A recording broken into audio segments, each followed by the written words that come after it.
Hi guys, I'm late again. It's nearly October, in fact 29th of September, so I can't even remember what I read in August at this point in time. I know I did a fair bit because I was on holiday at the start of August and I did a challenge while I was in Spain, which I haven't posted the video for, and I'm hoping I'm still going to do it, but at this rate, we'll see whether I actually do or not. What did I read in the month of August? Okay, so the first book that I read in the month of August was the second book in the Windy City series, which is The Right Move. This is a book that revolves around a character in the first book, her best friend that she works with, and her twin brother. So this follows Ryan and Indy. It follows Ryan and Indy. Indy has just, you learn this at the very start of the book, she's just separated from her long-term boyfriend and she's got no place to stay. She's at risk of having to move out of Chicago altogether. So she agrees to move in with Ryan. And they are very different characters at the start and they're very different personalities, and their relationship develops over the book. This was meant to be the better one in the Windy City series, and I must admit I do think it was better than the first book. The first book I found the male character, I can't remember the names, the male character very irritating for about 2/3 of the book. I thought his ego was a little bit big, he was a little bit like full of himself, which I suppose that was the whole point. But the fact that I can't really remember much about the second book in the Windy City series probably says a lot. I remember it being sweet. Ryan is very, very sweet. Indy was a likeable character. You felt sorry for her and you wanted her to succeed. They weren't impossible characters. I don't feel myself driven to read the rest of the series. I may do at some point if I feel like it. At this moment in time, probably not. I rated it 4 stars according to Goodreads. Again, when I take a overlook from a month on from reading it, probably a 3-star, because I don't really remember that much of the plot itself, which probably isn't a good sign. Then, and you will see this from another video that I am going to edit and hopefully post. While I was on holiday, I challenged myself to read books with a Spanish theme behind them while I was in Spain. The first book that I read was and I think this might count as the first non-fiction book that I've read of the year. So I will be able to tick this off on my bingo card in my journal when I do that. Driving Over Lemons, An Optimist in Andalusia. This was by Chris Stewart. So Chris Stewart was the drummer in Genesis, but I think he left Genesis before Genesis obviously became really popular. Him and his partner at the time decided to buy a rundown farmhouse style building, or cottager I think it's called, in southern Spain. Now at the time I was staying in Andalusia, and I think I was staying probably about 20 minutes from where this is based. So it did give me a lot more. I think I enjoyed this book better because I could place myself in their shoes, because I was in the country at the time. I was in the area that in a similar area to where they were, and I could see all the locals doing similar things to what happened in the books. And it was actually a very comedic book. It was very well written, and it did have me laughing out loud in some occasions. It was really interesting to see how they did it as well, because this place that they bought in Spain was completely overgrown, completely isolated, and it had no fresh running water, had no electricity, anything like that. It was completely off the grid, and it was really interesting to see how they based themselves there, how they bought the place, how they based themselves there, and how they kind of interacted with the locals, and how they became kind of like acquainted with the locals and other people that had moved over from other countries to go and live there. And it was just really quite humbling to see how they did it. And obviously as it progresses there, they have their own life changes and stuff like that, and how that affects where they live. And it was just, it was nice. It was great to see like how people can live off the grid and how they get on and everything like that. I don't think I'd have enjoyed it so much if I was reading it, say, at home in bed or like on the sofa or anything like that. I just think because I just felt like I could immerse myself in the story and in the world a little bit more because I was over in Spain at the time. But I gave the book 3 stars just because I did imagine that I wouldn't have enjoyed it so much if I wasn't reading it when I was in Spain.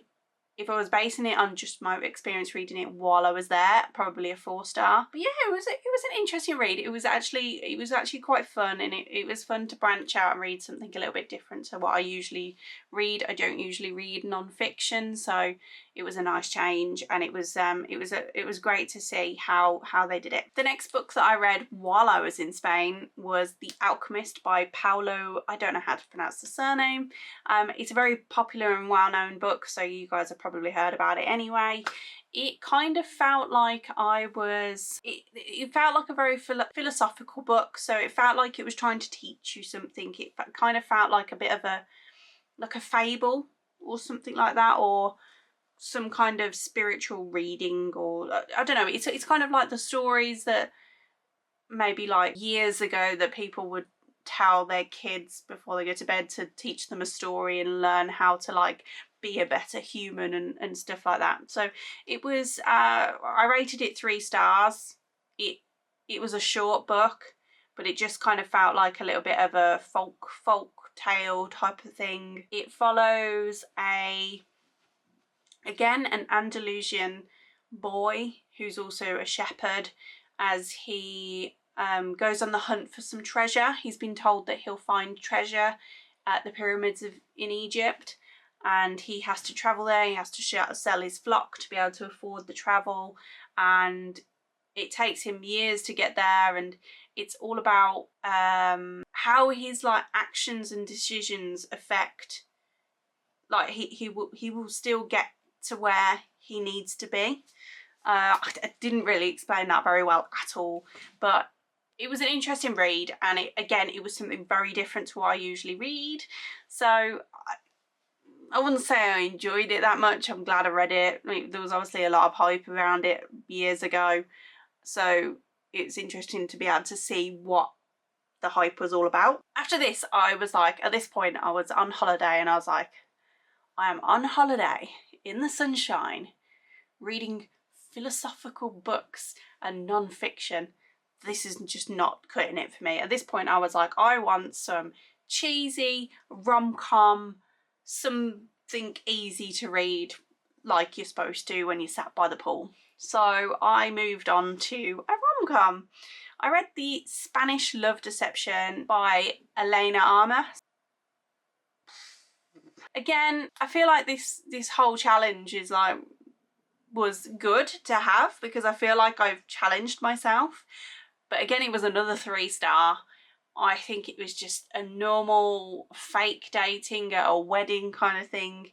He didn't have much personality. Yeah, he didn't have much personality. All he was about was being devoted to her, and it was like so blindingly obvious the whole way through. But at the same time, it's like, why? Like, what is going on? It didn't, I don't think it had that much difference to all these other fake dating at a wedding kind of thing. Nothing really stood out. It didn't really make sense that she didn't want to tell her family that she actually didn't have a boyfriend. It didn't make sense. It was so far-fetched. They were worried about her, and I'm like, really? Just tell them the truth. Like, why? It was just all a bit far-fetched. And bearing in mind I've read such like thought-provoking stuff previously to this. I just feel like I wanted something a little bit more fun and a little bit more enjoyable, and I didn't enjoy it that much. So I did give it a 3-star. Probably should have given it a 2. Yeah, it wasn't great off to a great start on this Spanish reading in Spain, that's for sure. Then the last book that I read took me so long. It was a long book. It was just shy of 500 pages. Again, it's another, I should have left myself some more room to read some more rom-coms, some more beach ready style books, but I didn't, because this is what I did to myself. So I read The Shadow of the Wind, which is by, I think the author is Spanish, and I think the book was translated, I think, or at a bare minimum, it's set in Barcelona, so it's set in Spain, and it's about a boy that is shown by his father about this secret society of books, and he has to pick a book that is basically going extinct, these books. Like, there's no other copies of the books everywhere. This society protects that last final copy of the book. And there's a whole library of these books, thousands and thousands of them. And the boy has to pick what book he wants to protect. And he picks this book, but he gets wrapped up in the whole mystery behind what happened to the author and where he is. And it follows him as he searches for this author or to try and find out what happened to him. And there is a lot of drama. There is a lot, like, there's a lot that goes on. It was quite kind of found like if it was made into a film, it'd be like a noir film. It kind of was very dark and gloomy. It definitely wasn't a holiday read, but it was a 3-star for me. It was just a little bit too long, I'd say. I didn't think it needed to be as long as it is. I do know that it is a series, so I don't know how it continues as a series, whether like there's another person that picks another book from the library or what, but I'm not going to rush to read it. Again, it's nice to have read something a little bit different outside of my comfort zone, and I'm glad I read it. But did I enjoy it? Like, it was well written, and it was, the writing style was interesting. The plot was, it definitely wasn't like the books that I picked for this.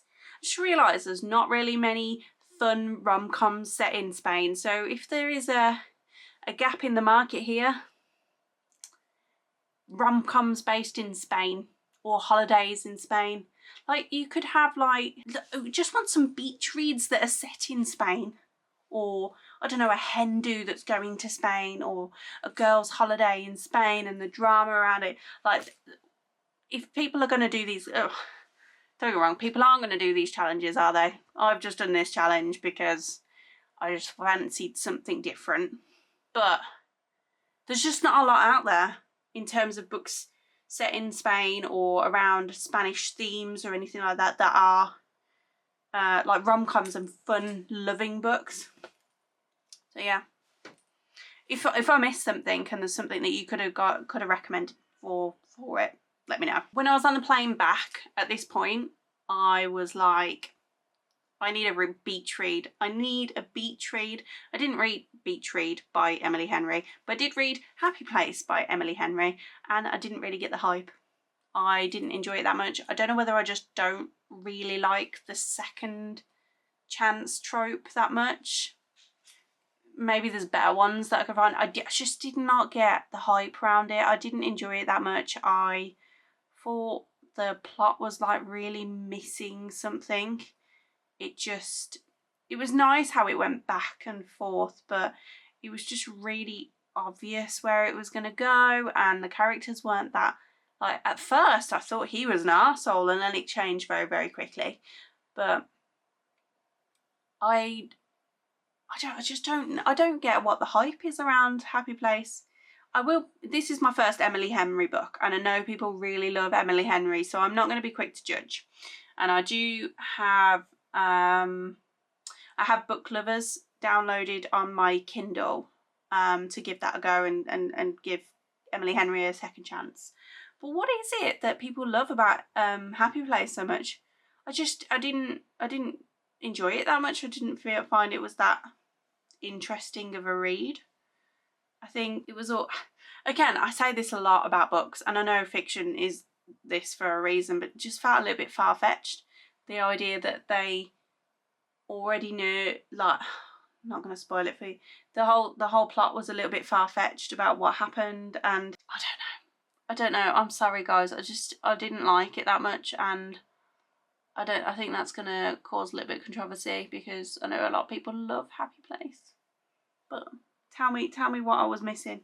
What was I missing, guys? So I gave Happy Place 3 stars out of 5, and I think that's fair. I think I'm still in that same boat now. I think it was okay. I remember the story enough to why I gave it 3 stars. So I wouldn't budge that now. I don't know. I'm really struggling, like, to understand, and I'm really hoping that the other Emily Henry books can, like, redeem themselves, because everyone goes on about Emily Henry so much. So please tell me which one to read. Which one will I enjoy by Emily Henry? Because it wasn't Happy Place. The last book I read in August was Reckless by Laura Moritz. When I tell you, I was so excited to read this book, because one, I found Powerless very, very much a Hunger Games kind of copycat. I did really enjoy it. I don't know whether it's because of the nostalgia. I haven't read anything like Hunger Games in a while, and I absolutely loved the Hunger Games, so maybe that is why I enjoyed it so much, and I did really enjoy the story. I found it quite fast-paced, and the romance in it was great.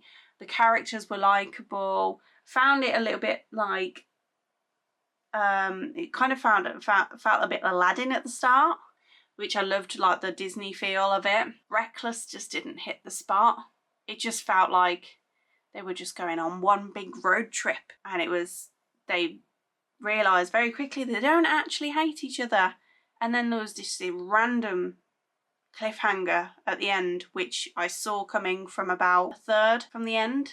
Like, so two-thirds into the book, I could see this cliffhanger and where it was going. I knew where it was going. It just didn't feel like... I feel like this book was filler. Whatever the third book in this series is going to give us, I feel like the second book was a filler book, and it was just them on a road trip, arguing, them being in love again, and arguing, being in love again, and it just wasn't, it didn't hit the same as Powerless, and I'm really disappointed. And I know there is a lot of mixed reviews about Reckless at the moment, and I am definitely on the predictable and a little bit boring, to be honest. I got to the end and I was like, I'm glad this has ended now.